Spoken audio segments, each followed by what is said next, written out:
जोड़तानी दोनों हाथ, सुनिए दीनानाथ जोड़तानी दोनों हाथ।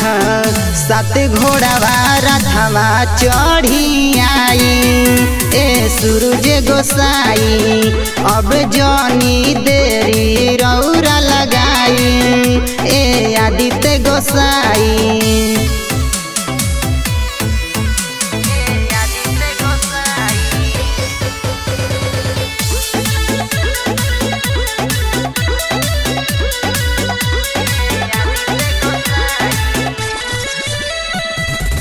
फल फल हरिया से दौरा सजाई के, जल बीच खाड़ बानी गंगा जी में आई के। ए बाबा सुनी ना,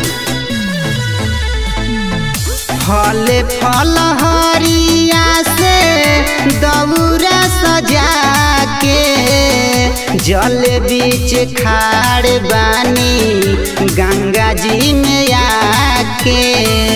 सुनिए सूरज गोसाई, अब जनी देरी लगाई, ललकी किरनिया लेके आई ए आदित्य गोसाई, अब जनी देरी रौरा लगाई ए छठी माई।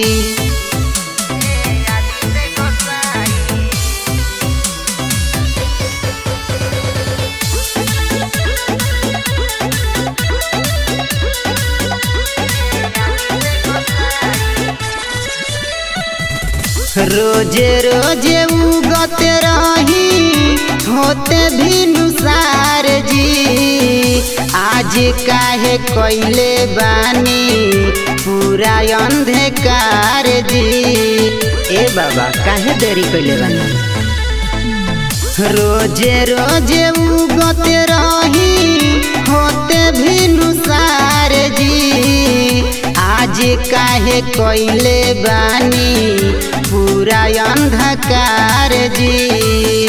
चम चम चमके बिजुरिया, लागता कि बरसी बदरिया, बदरी के चीर के रौरा आई ए सूरज गोसाई, सात घोड़ावा रथवा चढ़ी आई ए आदित्य गोसाई।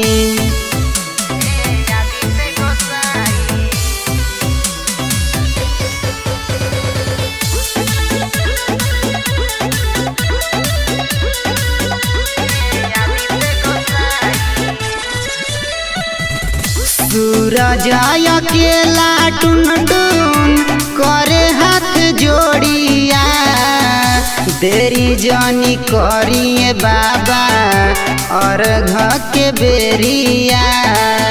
ए बाबा अर्जी सुन ना ली, सूरज अकेला टुन टुन करे हाथ जोड़िया, देरी जनी करिए बाबा और घर के बेरिया।